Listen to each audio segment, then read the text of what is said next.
Airport check-in process explained. Step 1. Documents check.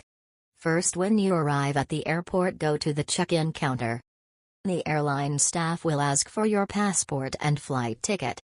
They'll check your details to make sure everything matches the booking. Step 2. Baggage weighing. Next, you'll be asked to place your luggage on the scale. There's usually a weight limit like 20 or 30 kilograms for check-in bags. If your bag is too heavy, you might have to pay extra or remove some items. Step there. Seat confirmation. After that, the staff may confirm your seat. They might ask if you prefer a window seat or an aisle seat. Step 4. Boarding pass. Once everything is done, they print your boarding pass. It will include your gate number, seat number, and boarding time. Keep it safe, you'll need it at the gate and before boarding the plane.